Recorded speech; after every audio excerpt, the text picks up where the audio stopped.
Vamos a ver, ahí inició.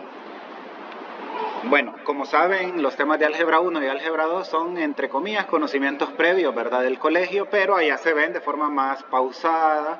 Por ejemplo, lo que vieron en álgebra 1 es lo que se ve casi en 9 meses o más en el colegio. Ustedes lo vieron en menos de 3 meses, ¿verdad?, o alrededor de 3 meses.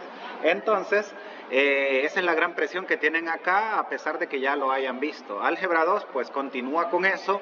También son contenidos del colegio, mayormente de bachillerato, pero la ventaja es que hay algo de eso que han visto y eso ayuda bastante. Vamos a hablar de lo que son las coordenadas rectangulares, lo que conocemos nosotros como plano cartesiano, ¿verdad? Del colegio, donde hacíamos gráficas y todo. Solo que vamos a ir dentro de lo que cabe un poquito formales o ir formalizando algunos detalles. Entonces, sistema de coordenadas rectangulares o cartesianas, como les decía, es un plano que está creado por medio de dos rectas perpendiculares, o sea que forman un ángulo de 90 grados. Es lo que conocíamos en matemática general como recta numérica, pero ahora hay una horizontal y una vertical y se cortan en 0,0, en 0 para una y en 0 para la otra. Y como el sentido común nos dice, derecha positivo y arriba positivo. Izquierda negativo, abajo negativo, lo que recordamos del colegio, ¿verdad? A ese punto de intersección donde se cruzan, es el 0 de la vertical y el 0 de la horizontal, se le llama el origen, ¿verdad? Ya lo vamos a ver en una figura 1 que está aquí abajito. Bueno, muchas veces nos referimos a la recta horizontal como eje X y a la vertical como eje Y. Y alguien dirá, muchas veces, ¿no será siempre? No, porque en física, por ejemplo, puede ser el eje del tiempo versus el eje de la aceleración o el eje de la velocidad. Entonces eso puede contextualizarse en varios tipos, ya sea física, química, puede ser tiempo versus temperatura, tantos cambios que le puede hacer uno, pero algebraicamente hablando, eje X y eje Y, ¿verdad? Y a lo que forman se le llama un plano XY o un plano coordenado. Les cuento que no es el único que existe, si bien es cierto, creo yo, estoy casi seguro, ustedes en sus colegios solo vieron plano cartesiano, pero les cuento que existe otro tipo de plano y otro tipo de medidas o unidades, le podríamos llamar, más que lo cartesiano, X, Y, o un puntito en el eje X, uno en el eje Y, no, existen otros. Las coordenadas polares, por ejemplo, que ya no tiene que ver con X y Y, bueno, sí, indirectamente, pero directamente no. Entonces, en ese sentido, piensen de que este no es el único, ¿verdad? Pero sí es el más común y el que más debemos de conocer por lo mismo, porque es el más común. Pero más adelante, sobre todo en cálculo 2 y 3, en el 3 sobre todo, van a haber otros tipos de planos que les van a ayudar incluso más fácil que lo cartesiano. Lo más normal y lo más fácil casi siempre es cartesiano, pero hay algunos cartesianos que son tan tediosos que convirtiéndolo en otras unidades como polares, bueno, en 3D, cilíndricas, esféricas, se puede hacer más fácil el problema. Pero eso es menos común que lo contrario. Lo algebraico es lo más fácil y lo más común, pero siempre hay algunas excepciones que en otras coordenadas no rectangulares son más fáciles más bien, pero bueno, en su momento lo van a ver. Las coordenadas dividen al plano en 4 partes, ¿verdad? Que lo recordamos también del colegio. ¿Cómo se llaman esas partes? Se llaman cuadrantes. El primero, ¿dónde se ubica? Arriba, abajo, izquierda, derecha, ¿dónde se ubica? ¿Se acuerdan? Arriba. Derecha, ¿verdad? Sí, arriba derecha. Recuerden que el orden es bien raro porque uno está acostumbrado a las manecillas del reloj, ¿verdad? Que a eso se le llama horario, de hecho, pero aquí más bien es antihorario. El primero está arriba derecha y el otro va a la izquierda, el segundo, luego tercero y cuarto. Bueno, ya les voy a mostrar la figura. Eso es importante porque en trigonometría, sobre todo, que la pueden llevar ahorita a la par o la llevan quizás el otro periodo, allá todo se analiza en el plano cartesiano de forma trigonométrica. No todo, pero mucho se saca de ahí y son muchas herramientas útiles y tener claro cuáles son los cuadrantes y demás es importantísimo para esa clase. Bueno, a cada punto P en un plano cartesiano, aquí ven un detalle que parece bien obvio, dirían algunos, pero se les olvida fácil a los estudiantes, y es que los puntos en el plano cartesiano no son números. Son coordenadas cartesianas, esa es la palabra técnica, y dependen de 2 números. Los puntos, ustedes ven un punto en la pizarra, tiene un plano cartesiano, ese plano cartesiano, ese punto no es un número, tiene 2 coordenadas, algo que lo define horizontalmente y verticalmente, lo llamado coordenada rectangular, porque forma un rectángulo así. Entonces, ya cuando yo les digo un punto, no me tienen que decir 5, 7, 9, como en la recta numérica, que ahí sí, 5 está acá, negativo 3 está acá, 0 está acá. Ahora en el plano cartesiano, los puntos ya me tienen que decir, entre comillas, nombre y apellido, o sea, coordenada en X y coordenada en Y, el famoso rectángulo o coordenada rectangular, ¿verdad? Unos nombres técnicos que casi no se usan, pero más adelante sí, a esa coordenada en X y coordenada en Y se le llama también, de manera más fácil más bien, primera coordenada y segunda coordenada, o primera componente, segunda componente. Y el nombre más formal y más bonito, pero menos usado, es la ordenada y la abscisa. Esas son las palabras técnicas. Al revés lo dije, perdón. La X sería la abscisa y la Y sería la ordenada. ¿Estamos? Y uno que me gusta, pero que casi no se usa, lo van a ver más tal vez en las clases de análisis como estructura, que también se le llama preimagen, imagen. Son varios los nombres. Los más comunes XY, o primera componente, segunda componente, componente en X, componente en Y, y esta técnica, abscisa y ordenada, que todo esto está aquí en la teoría, así que ahí lo pueden revisar por si se les escapa algún nombre, ¿verdad? Bueno, aquí en la figura 1, que es la de la izquierda, vemos los cuatro cuadrantes que mencionábamos. El 1, como decía María, arriba a la derecha, el 2 es aquí arriba a la izquierda, luego el tercero, el cuarto, en sentido antihorario, si se fijan, ¿verdad? Algo que quizás recordaban del colegio, pero quería enfatizar bastante. Y cualquier punto P que tiene coordenadas A, B, la A forzosamente del eje horizontal y la B, o la segunda, para decirlo de manera más general, forzosamente del eje vertical. Por eso se le llama coordenada rectangular, porque forma un rectángulo. Pero insisto, no crean que esto es lo único, existen coordenadas polares que también se ponen en un plano de la forma tradicional, pero ya las componentes no son X, Y, ya son otra cosa, son un ángulo y una medida. Entonces ya es otro contexto, pero siempre se pueden vincular. Bueno, aquí en la figura 2 tenemos varios puntos ubicados en el plano cartesiano. Yo, lamento decirlo desde el inicio, casi no voy a ahondar en cómo graficar puntos, más que lo que voy a hacer ahorita, porque más adelante me voy a enfocar en lo que considero yo más, que quizás no vieron o que no recuerdan, que es la parte de funciones, todo eso. Pero ya de puntos, pues este es el ejemplo que voy a dar únicamente. Miren que el punto 5,2 claramente se nota, permítanme, voy a borrar aquí lo que había hecho. Miren que en el punto 5,2 claramente se nota que la coordenada en X acá abajo es 5, ¿verdad que sí? Y ese 5 sube a una altura de ¿cuánto? A una altura 2, por eso es el punto 5,2. Ojo, no es necesario hacer una rayita, sí, eso es de vectores y lo van a aprender mucho en vectores y matrices, o en física se usa mucho también. Y ¿qué más? Bueno, en trigonometría también lo van a aprender, se usa mucho. Aquí no, aquí es el puntito el que nos interesa explícitamente, el punto ahí. Aunque depende de un X, de un Y, que tiene una medida y todo eso, sí, pero el punto como tal tiene una X y una Y. Como habíamos dicho, el origen es 0,0, 0 de X y 0 de Y, ¿verdad? Miren acá arriba, 0,5, 0 en X sería en el centro, ¿verdad? Y 5 para Y sería allá arriba en 5. Miren que en este está negativo 4 porque está a la izquierda y a una altura de 1, 2, 3, positivo, ¿verdad que sí? Por aquí tenemos 5, negativo 3, el mismo 5 y obviamente este que es negativo 3, por eso aquí está el punto 5, negativo 3, y exactamente encima de negativo 3 está 0, negativo 3. ¿Cuál es el error de algunos estudiantes? Yo le digo, sí, imagínense que no está en azul, yo le digo, este puntito exacto, ese que está ahí, ¿qué punto es? Y todo el mundo dice 5. Y recuerden, de ahora en adelante, cuando se les hable de puntos, ya no son en la recta como en matemática general, ahora es en plano cartesiano, entonces tiene que tener coordenada en X y coordenada en Y. ¿Qué significa eso? Que si aquí está encima, por decir así, de 5, tenemos que ver quién va primero, el 5 o el 0, el 0 en este caso es el primero porque es para X y el 5 es para Y, al contrario de este, por ejemplo. Miren que este está encima de negativo 4, el punto es negativo 4, es negativo 4 para X porque es el X y 0 para Y porque no subió ni bajó. Eso es, aunque parece obvio, dirán algunos, es un error frecuente para nombrar los puntos que están encima del eje X o eje Y.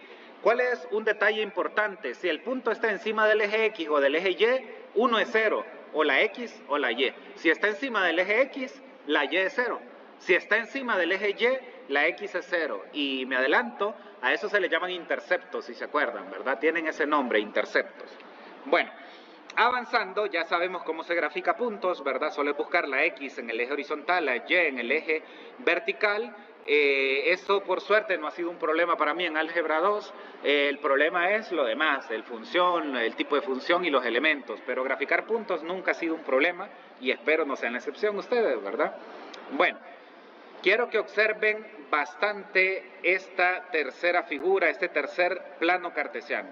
Si se fijan bien, hay un punto 1 que tiene coordenadas llamadas x1, y1. Y hay un punto 2 que tiene coordenadas x2, y2. ¿Estamos? Y aquí hay un punto 3 que no me interesa tanto sus coordenadas, pero todos están de acuerdo que la coordenada en x es x2, ¿verdad? ¿Sí? La misma de acá. Pero horizontalmente tiene la y de acá, ¿verdad que sí? Que es y1. Las coordenadas de P3 no le prestemos atención, enfoquémonos en P1 y P sub 2. Si nos enfocamos en P sub 1 y P sub 2 con coordenadas x1, y1, x2, y2, bien genérico, quiero que pensemos cuánto sería este lado de acá y este lado de acá. Si le damos números solo para hacernos una idea, no es que sean esos números exactamente, observen que si venimos nosotros y decimos que esto está a una altura, no sé, 5, y esto está a una altura de negativo 1 porque está abajo, ¿cuánta altura hay acá, joven?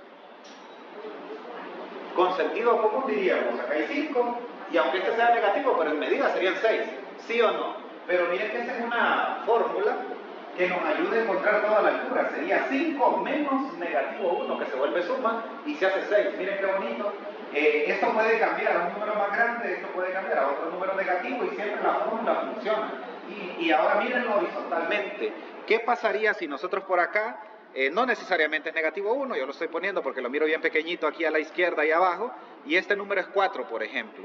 ¿De cuánta distancia hay acá, jóvenes? Miren que aquí se pasó un poquito para atrás y aquí está. ¿Cuánto sería esta anchura? Sería 5, los 4 de acá más el de acá, aunque sea negativo. Pero si lo ven en términos de su signo, 4 menos negativo 1, ¿verdad que se vuelve suma?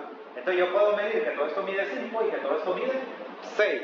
Pero yo puedo ir cambiando los números y obviamente eso cambiaría los valores. Tanto así que hasta los voy a borrar, solo los usé como idea, como ejemplo, y lo que quiero que tomen en cuenta en este momento es que lo rosado me dice que y2 menos y1 va a ser la medida vertical, y x2 menos x1, ¿qué sería? La medida horizontal. Y ustedes dirán, ¿y el valor absoluto por qué? Les cuento que nos podemos dar el lujo de ser desorganizados y confundirnos restando el de abajo primero del de arriba. Miren que si yo cometo ese error, por ejemplo, negativo 1 menos 6, creo que tenía antes acá, 5, perdón. Negativo 1 menos 5, ¿qué nos da? Negativo 6. Pero el valor absoluto, ¿cuál sería? Positivo 6. Entonces miren qué bonito, aunque yo lo ponga al revés, siempre me va a dar la misma medida, siempre y cuando le ponga valor absoluto, porque la verdad que no tendría sentido decir que esa medida del triángulo es negativo 6, ¿verdad que no? Entonces el valor absoluto es una genialidad en el sentido que hasta me puedo descuidar del orden y no voy a fallar. Tanto en X también, ¿verdad? ¿Qué número había puesto acá? Creo que había puesto 4 y negativo 1, ¿verdad? Imagínense que los ponga al revés por error. Miren que no es error, literalmente. Negativo 1 menos 4, ¿cuánto es? Negativo 5. ¿Y valor absoluto? 5. Siempre me va a dar la medida buena. Así que el valor absoluto y la resta de las X o de la Y es la medida. Y ustedes dirán, ¿y eso por qué nos lo platica? Imagínense ustedes, jóvenes, que yo los pongo a descubrir cuánta distancia hay del punto 1 al punto 2. Ustedes tienen que medir eso. Pero con lo que platicamos ahorita, ¿qué tenemos? ¿Verdad que aquí tenemos un triángulo? ¿Y qué tipo de triángulo es ese? Triángulo rectángulo. Y si recordamos un poquito de geometría, en los triángulos rectángulos, ¿qué propiedad podemos usar o qué propiedad, teorema podemos usar que nos sirva para las medidas? Excelente, el teorema de Pitágoras. ¿Y esto qué sería? Uno de los lados, ¿verdad? ¿El qué sería uno de los lados? La distancia entre P1 y P sub 2. Pero miren que ya tengo una distancia y la otra distancia. ¿Esto qué sería en términos del triángulo? ¿Sería un lado cualquiera? No, ¿verdad? Sería un lado especial. ¿Cómo se llama? La hipotenusa. Entonces miren qué genial. Si nosotros venimos y a esta hipotenusa la llamamos D por distancia, ¿verdad? De P sub 1 a P sub 2, todos estarán de acuerdo que ese D tiene que ser igual a ¿qué? Ya despejado sería la raíz cuadrada, ¿verdad que sí? ¿Están de acuerdo, verdad? ¿De qué? De estas dos medidas, de esta medida, miren jóvenes, y esta otra medida, Tendría que ir acá, en suma o en resta. Vamos a ver si tienen buena memoria de Pitágoras. En suma, para la hipotenusa suma. Y estas medidas tienen que ir ¿cómo? Al cuadrado, ¿verdad que sí? No las voy a escribir porque son muy grandes y abajo la tengo más bonita, sí, ¿verdad? Ya lo van a ver. Entonces aquí pongo una distancia al cuadrado, puede ser las de las y o las de las x, no importa, pues se van a sumar y van al cuadrado, no importa el orden. Obviamente se acostumbra más poner las x primero y las y después. En resumen, miren qué genial. Si yo quiero la distancia entre un punto 1 que tiene una coordenada x1, y1 hasta otro punto p sub 2 que tiene coordenadas x2, y sub 2, la fórmula ¿cuál sería? De hecho la voy a escribir, no me siento conforme dejando esos espacios así feos. Sería restar un cateto que sería y2 menos y1, ¿verdad que sí? Aunque podría poner las x de primero, al cuadrado, ¿verdad que sí? Porque es un cateto al cuadrado. Más x2 menos x1, también al cuadrado. Entonces esta sería la formulita para hallar las distancias. Y alguien dirá, ¿y es necesario hacer el dibujo? Con esto que platicamos ya no, les cuento. Con esto que platicamos basta con restar las x y elevarlas al cuadrado, restar las y y elevarlas al cuadrado, sumar y sacar raíz cuadrada. ¿Y ese resultado qué creen que va a ser? La distancia entre dos puntos cualesquiera en el plano cartesiano. Como eso se ve un poquito feo, lo que tengo ahí, aquí está la formulita, miren. Fórmula de la distancia de un punto 1 hasta un punto 2. Ojo con esto, esta es la nomenclatura porque todo eso también hay que irlo respetando, sobre todo nosotros, ¿verdad? Docentes, futuros docentes de matemáticas, las nomenclaturas son importantes. ¿Cuál es la nomenclatura para hablar de la distancia de un punto a otro? De paréntesis, el punto 1 y el punto 2. A veces se le llama AB también, con letras mayúsculas, y a veces P sub 1, P sub 2, indexado, se le dice a eso, con índices. Entonces, si yo quiero hallar la distancia desde P sub 1 a P sub 2, claro, sabiendo que P sub 1 tiene x1, y1, y P sub 2, ¿qué coordenadas tiene? x2, y sub 2. Entonces miren que la fórmula sería la raíz cuadrada por el despeje del teorema de Pitágoras, ¿verdad? La resta de las x, pero al cuadrado, y la resta de la y al cuadrado, ¿verdad? Entonces esto, hay gente que se lo aprende como fórmula, así de manera muy mecánica, o a veces cometemos nosotros el error como docentes del estudiante de leer la fórmula y ya. Con ustedes yo me emocioné y lo hice súper rápido. Ustedes, bueno, no soy profesor de didáctica, pero cuando lleven didáctica van a ver que si enseñan este tema, lo primero que se aconseja es poner dos puntos con numeritos, el punto 1,7 y el punto negativo 3,2, por ejemplo. Y de esos puntos hallar la distancia. Entonces ustedes empiezan jugando, el alumno ve el teorema de Pitágoras y ya después lo generalizan. No como yo, que me fui a generalizar de un solo. Lo peor que podemos hacer, tanto ustedes como futuros docentes y yo como docente, miren, esa es la fórmula y ya. Y ni saben de dónde viene y por qué. Pero yo creo que todos, al menos hoy, debemos irnos con la idea de que esa fórmula no es nada más que el teorema de Pitágoras en un contexto de coordenadas en el plano cartesiano, pero que al final la resta da una magnitud y al cuadrado, no digamos, va a ser positiva siempre, ¿verdad? Con esto, jóvenes, ya tenemos una formulita para calcular la distancia entre dos puntos. Y alguien dirá, ahora en la guía nos va a poner dos puntos y que hallemos distancia. Sí, pero hay problemas más interesantes y yo me voy a ir tanto en modo principiante como algunas un poco más curiosas. Por ejemplo, aquí tengo estos dos puntos. Localice los puntos A, negativo 3,6 y B, 5,1. Yo ya traje adelantado eso, como les digo, lo de localización de puntos, y no les voy a ayudar mucho yo. Creo que la mayoría lo sabe hacer y si no se aprende rápido, aquí leámoslo para que vean. Negativo 3 sería acá atrás en X, ¿verdad? ¿Sí? Y altura 6, subo hasta 6 en Y. Si Y fuera negativo, más bien bajo, ¿verdad? Pero como Y es positivo, subo. Entonces me ubico en X, negativo 3 y subo hasta 6. Ahí está el punto A. Ya no se llama P sub 1, se llama A. Y el punto B, 5 para X, sería la derecha. Y la altura siempre es positiva, entonces sube hasta 1. Entonces ya localicé los puntos, ya les ayudé con eso. Pero lo que quiero que hagamos juntos es la distancia de A a B. Miren que si solo me ponen D a B, yo no sé de nomenclatura, me quedo en blanco. ¿Qué significa eso? Pero como yo ya sé que esta es la nomenclatura de distancia de un punto A a un punto B, simplemente busco la fórmula que me va a ayudar a encontrarlo. Entonces, ¿cómo hago eso? Uso mi formulita para ello, pero necesito saber las coordenadas, ¿verdad? ¿Quién es A? Negativo 3,6, ¿verdad? Y B es 5,1, ¿verdad? Entonces observen que acá tengo mi X1 y observen que aquí tengo mi Y1, ¿verdad que sí? Y acá tengo mi x, 2 y su pareja y, 2, ¿verdad que sí? Así, paralelamente. ¿Están de acuerdo, verdad? Entonces, nosotros ya tenemos la formulita, ¿verdad? ¿Cuál es la fórmula de distancia de un punto A a un punto B? Es la raíz cuadrada, solo que aquí este paréntesis está de más, perdón. Sería la raíz cuadrada de ¿quién? De la resta de las x al cuadrado, excelente, más también la resta, ¿verdad? ¿Pero de qué? De la y al cuadrado. Entonces, ¿qué tenemos que hacer? Tenemos que asociar las x acá restándose y la y restándose. ¿Cuál es el error de los estudiantes? Que, bueno, el tema es fácil y a veces se subestima por lo mismo y en la fórmula aplican algún signito de esos mal. Sobre todo el del medio es el que más confunden. Como tienen restas, ponen ese también en resta, ¿verdad? Este es de suma porque estoy sumando los cuadrados de los catetos, ¿verdad que sí? Y este resta porque resto las distancias para hallar la distancia total. Entonces, vamos a restar. ¿Quiénes son las x que tenemos que restar acá? Vamos a ver. ¿Quiénes son las x que tengo que restar acá? La 2, que es 5, ¿qué le tengo que restar? La 1, que es negativo 3. Entonces, si se sienten muy cómodos, ponen suma de un solo, pero eso ya depende de su álgebra 1, de su aritmética, que lo hagan bien. Yo voy modo principiante, entonces pongo mi coordenada 1, 2 sería, perdón, de x menos la 1. Y ahora voy con la y. ¿Qué hago con la y? Resto la y2, que es 1, le resto la otra y, que es ¿cuánto? 6.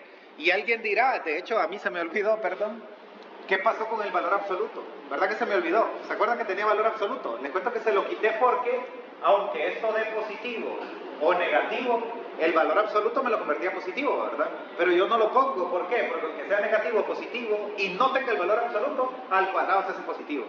Se hace más grande, obviamente, pero se mantiene el positivo que me interesaba. Así que el cuadrado me da la posibilidad de ignorar el valor absoluto. Excelente. Entonces, continuando con aritmética, con calculadora, aquí nos quedaría 8, ¿verdad que sí?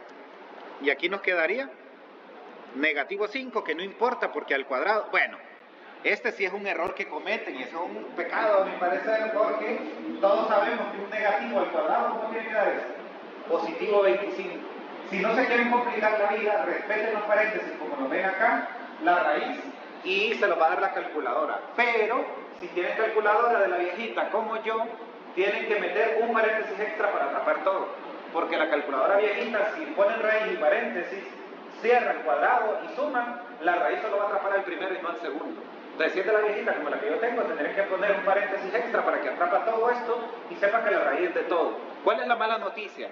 Si es de la calculadora viejita, le va a dar un decimal si la raíz no es exacta. Y yo no permito soluciones decimales, excepto que diga lo contrario. Aquí no se permiten decimales, entonces la respuesta tiene que ser una raíz. Ahora, dos condiciones. Si la raíz es exacta, obviamente déjenla exacta. Si es inexacta, hay dos opciones. Que se pueda simplificar, están obligados a hacerlo, lo aprendieron en matemática general. Y si no es simplificable ni exacta, se queda ahí la raíz fea, raíz de 73, por ejemplo, o raíz de algún número que no tenga simplificación y mucho menos sea exacta. En este caso veamos si es exacta o si se puede simplificar o ninguna de las dos. Si metemos en la calculadora 64 más 25 sería, ¿verdad que sí? Entonces, ¿cuánto es 64 más 25? 89. ¿89 tiene raíz exacta? No. Entonces, ¿queda así? No. Piensen antes si se puede simplificar. Imagínense ustedes que la suma les da 12, ¿verdad que 12 no tiene raíz exacta? Pero se puede simplificar, que es 2 raíz de 3. Entonces están obligados a hacerlo. Si no hacen ese pasito, ahí les quito un puntito. A menos que sea el único error en el examen, no les quito nada. Pero si cometen varios pequeños errores, ahí van sumando. Poquito, no mucho, pero va sumando.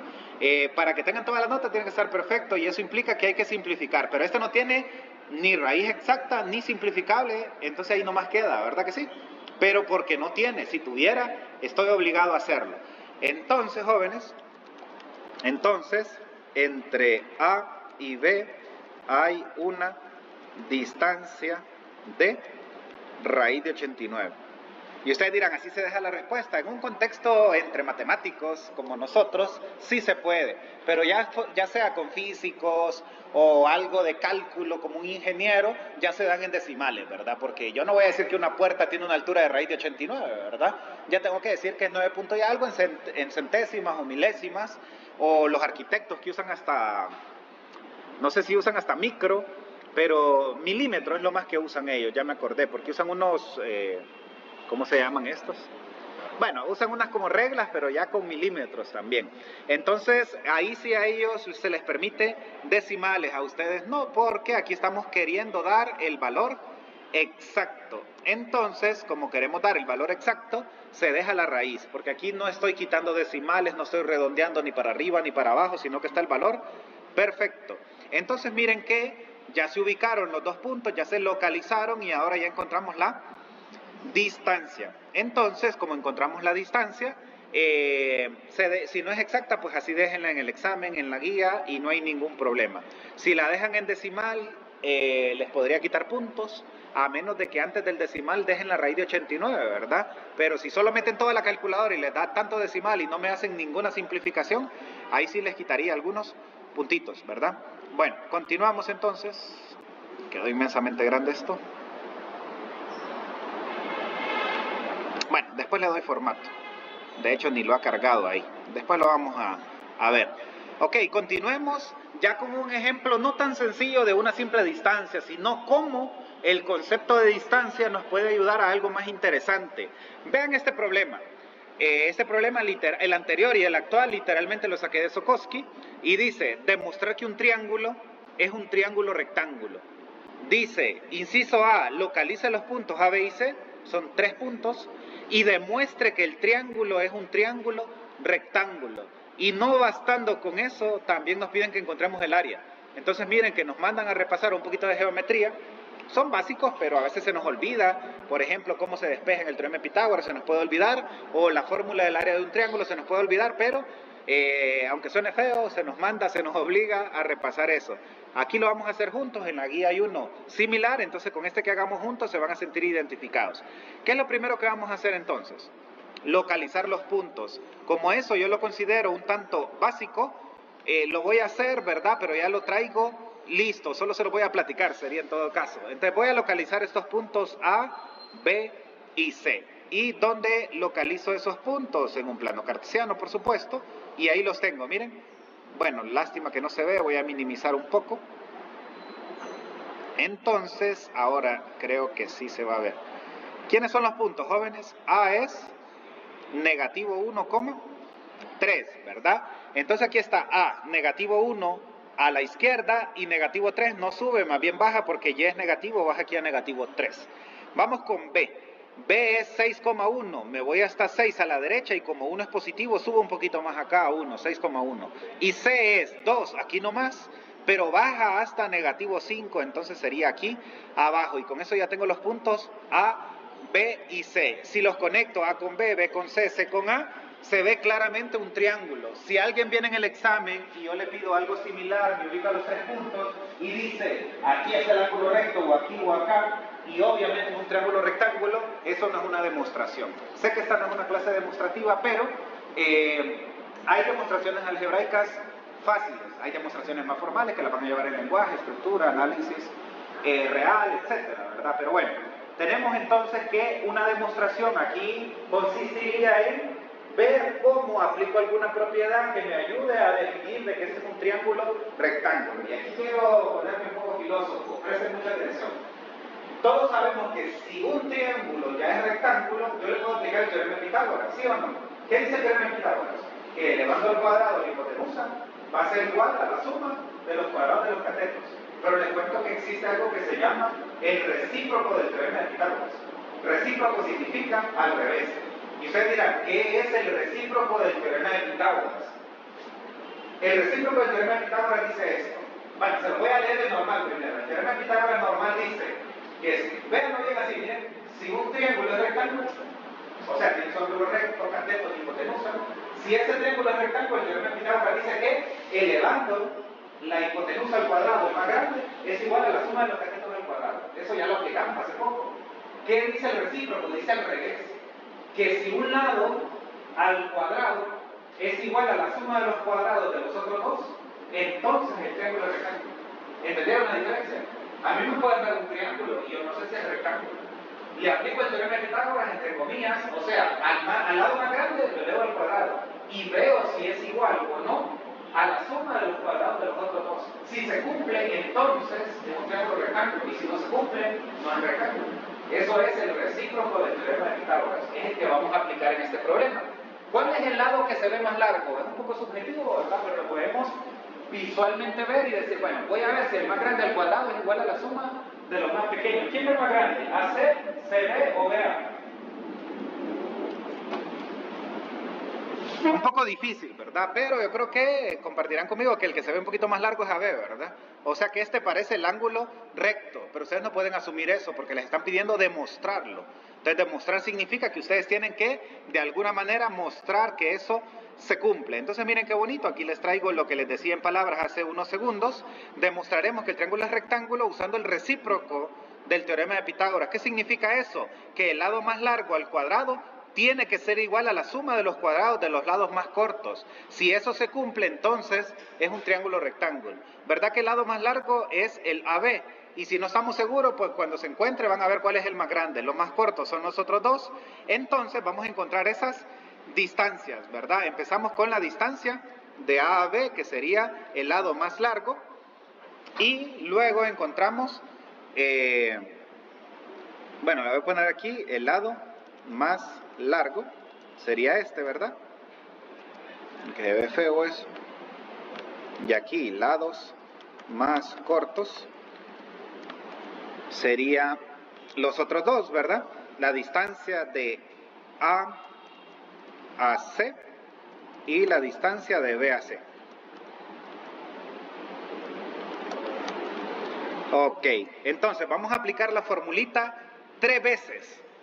Miren, la distancia de A a B no es la misma que de A a C, la distancia de B a C no es la misma que de B a A. Todas estas son distancias diferentes, son como los lados del triángulo. Empecemos con la de A a B. Para eso me voy a guiar con las coordenadas aquí arribita, que las tenía tapadas. Ahora sí, entonces la distancia de A a B, ¿qué sería? La fórmula, que es una raíz de ¿qué? La resta de las X al cuadrado más la resta de las Y al cuadrado.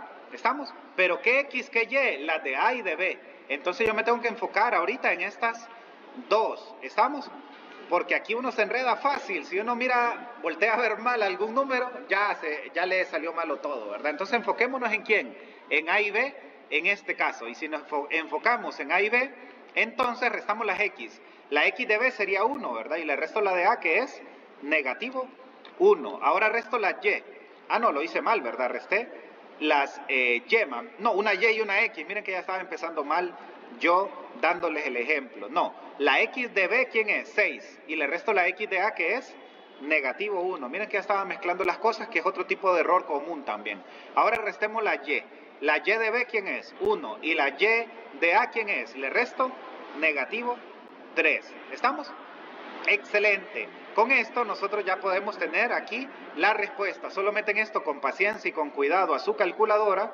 Yo ya lo voy a hacer de un solo, disculpándome de antemano. Ya lo voy a hacer de un solo y eso da 65. ¿Qué significa?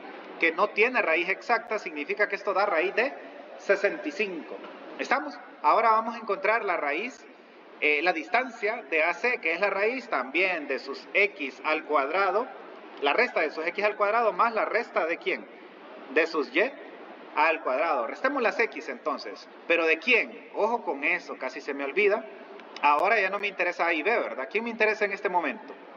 A y C. Así que le pongo mucho ojo a la A y a la C, sus X, sus Y para este que estamos haciendo en este momento. Empezamos con las X. A 2 le tengo que restar ¿quién?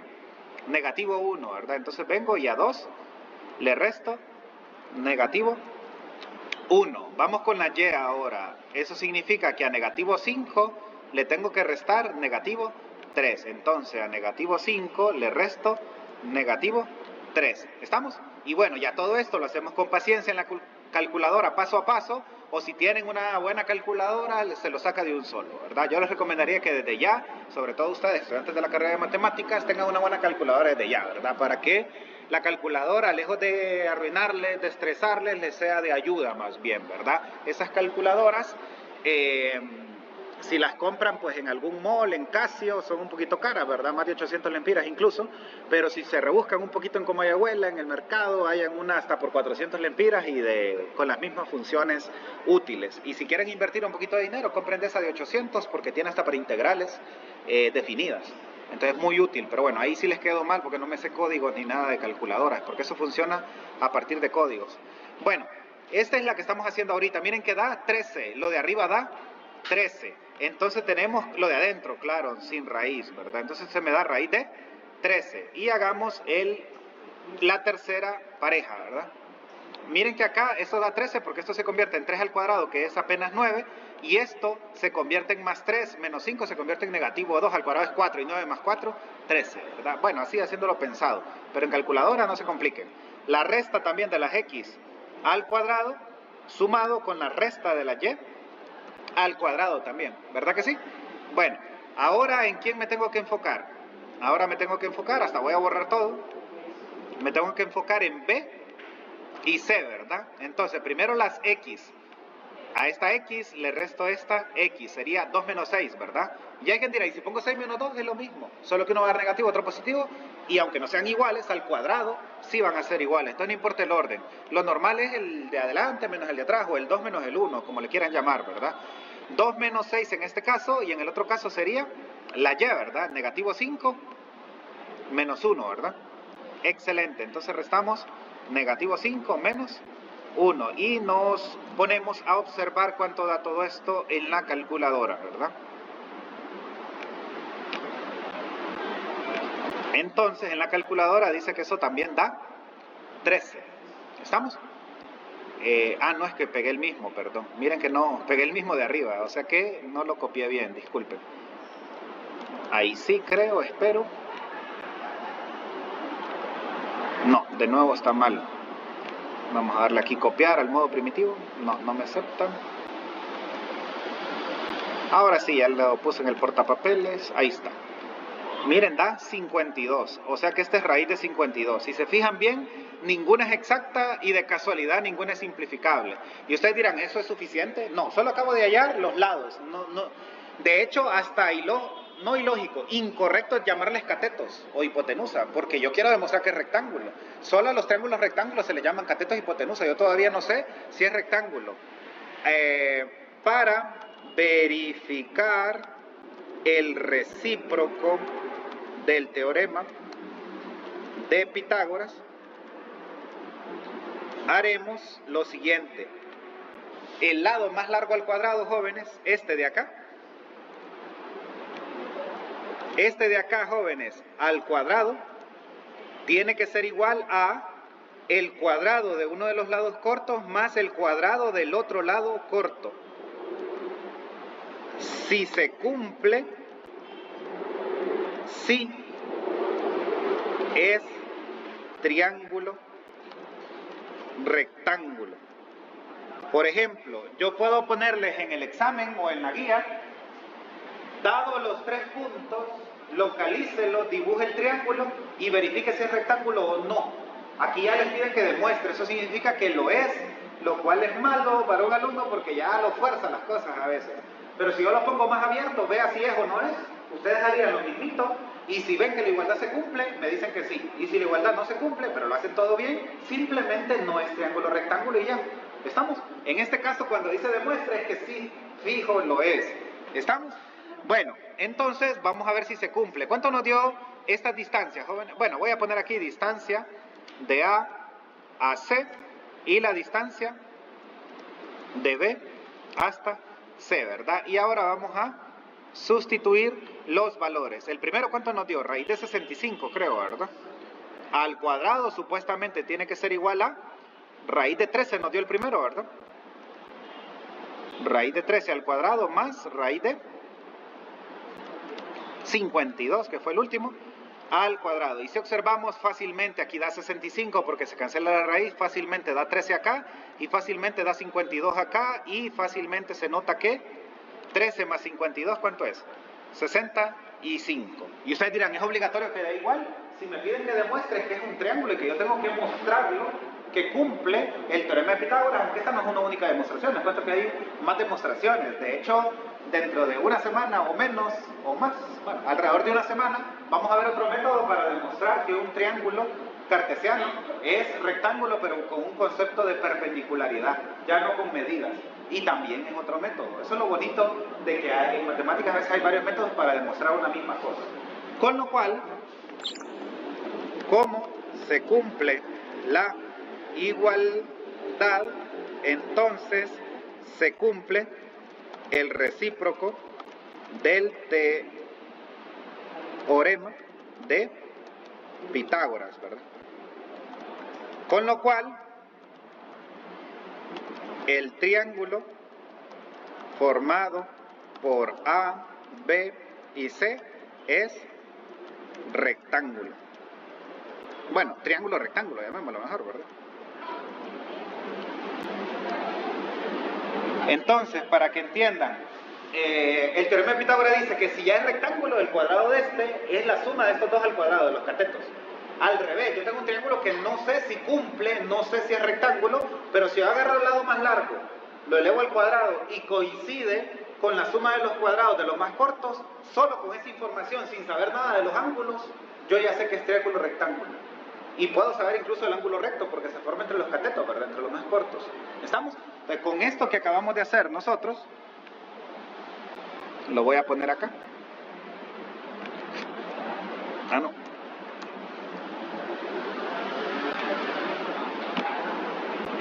Entonces, con esto que acabamos de hacer nosotros, podemos estar seguros de que esta es la hipotenusa porque fue el más largo y la suma de estos dos nos dio este, y por lo tanto aquí está el ángulo recto. Si yo usara GeoGebra, porque ese es décimos, si usara GeoGebra hasta les puedo medir el ángulo y ver que es de 90, es lo bonito. Bueno, aquí va a estar el procedimiento. Ah, me está dando un error ahí. Me va a tocar copiarlo como imagen.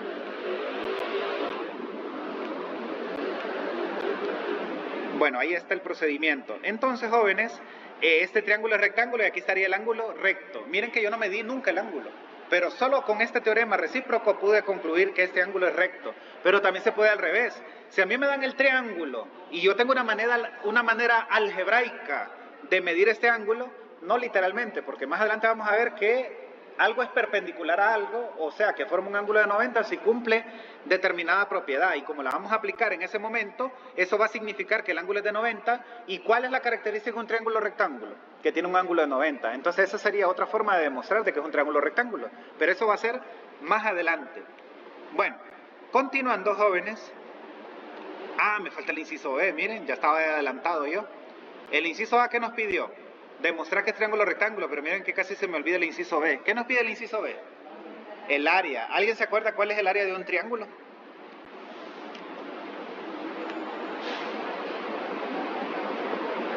Es de las fórmulas más recordadas. No me digan que se les olvidó. Bueno, la más recordada es la del rectángulo, pero les ayudo, la del triángulo es la mitad. ¿Cuál es el área de un rectángulo? A por B, dicho de manera más bonita, base por altura o largo por ancho, ¿verdad? ¿Y cuál es la del triángulo entonces? Un medio de A por B, o de base por altura, o de largo por ancho. Entonces, ¿esa fórmula la vamos a aplicar? Sí, pero no. Porque, ¿saben ustedes la altura de ese triángulo? No, pero acuérdense, si el triángulo rectángulo es la mitad de un rectángulo, la base y la altura son los catetos. Solo si nos acordamos de eso, el problema se vuelve regalado. Entonces, para ustedes ahorita es recordar varias cosas, o quizás no sabían algunos detalles de los que enseñé, pero en la guía y en el examen quizás venga uno igual a este, pero como ya lo vieron conmigo, no sería excusa de que me tengo que acordar de las fórmulas, quizás sí, pero ya las estamos recordando juntos, ¿verdad? Entonces, miren que el área de un triángulo rectángulo simplemente es un medio del producto de los catetos. O sea que los catetos, uno es la base y otro es la altura, como les escribí acá. En un triángulo rectángulo, los catetos, uno es base y el otro es altura. ¿Quiénes son los catetos acá, jóvenes? Estos dos, ¿verdad? Entonces, la distancia BC y la distancia AC son los catetos. ¿Qué significa? Que, aquí me las robo, aquí nomás, miren.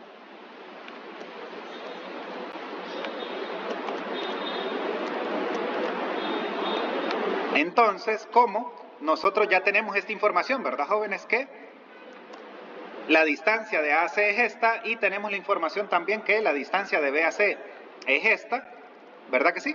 Que son los lados más cortos, catetos le voy a poner, ¿verdad? Los catetos son esos dos, ¿verdad que sí, jóvenes? Y entonces, a su vez, representan base y altura. Por lo tanto, voy a poner esto en texto mejor para que no se mire feo. Por lo tanto, todos sabemos que el área es igual a ¿qué? A 1/2 de base por altura. ¿Se acuerdan, verdad? Y aquí la base y la altura serían estos catetos, miren, jóvenes. ¿Sí?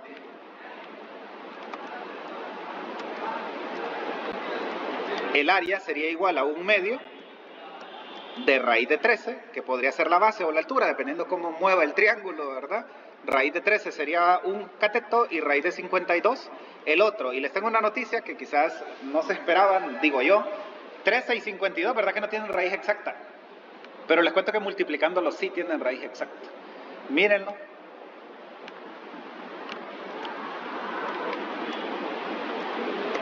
Miren que la raíz de 13 por la raíz de 52 da 26. Tiene raíz exacta, qué bonito, ¿verdad? Me imagino que eso pensó el autor Sokowski para este problema, aunque los catetos quedaran feos, pero tiene un área bonita. Entonces queda que esto es 1/2 de 26, o sea que el área es de ¿cuánto? De 13 unidades cuadradas. Acuérdense que en términos de geometría, esto me imagino que lo repasaron en matemática general, si no me dan unidades, metro, kilómetro, centímetros, pie y yarda, se le pone U de unidades a las longitudes y a las áreas U cuadrado de unidades cuadradas. ¿Estamos? O si no se quieren complicar la vida, pueden meter todo así, miren, en la calculadora y no se complican tanto como yo, ¿verdad? Miren que le va a dar de un solo 13.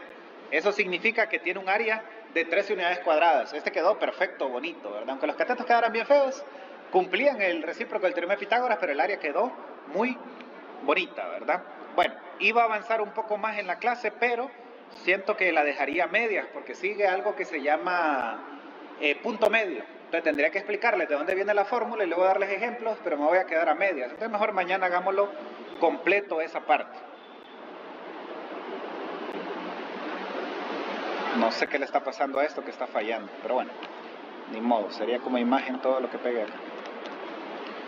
Bueno, entonces nos veríamos mañana a la misma hora. Recuerden que mañana son 2 horas, ¿verdad? Sí, y quiero que por favor vayan pensando en lo siguiente, porque hoy hay menos que ayer, más bien, ¿verdad?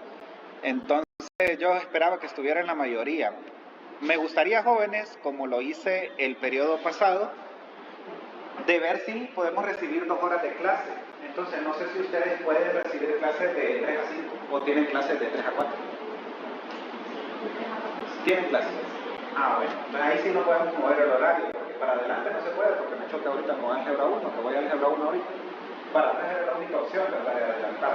Sí, porque él iba a decir, mandemos estas 2 horas para aquí atrás o acá, o donde sea, y lo hacemos. ¿La tiene de lunes a viernes esa clase? Sí. Ah, bueno, posible entonces.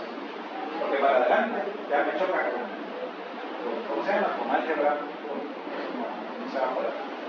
Bueno, entonces el horario queda tal cual está ahí. Nos veríamos todos los días, el viernes 2 horas, mañana nos vemos 2 horas. Mañana voy a estar de nuevo en una actividad. Entonces, si llego un poquito tarde, les aviso para que me esperen, por favor. Recuerden que son 2 horas. Y si por algún motivo, no creo, porque son 2 horas, pero si tengo algún problemita o algo, pues ahí les envío una grabación para que vayan adelantando los temas y no nos atrasemos, ¿verdad?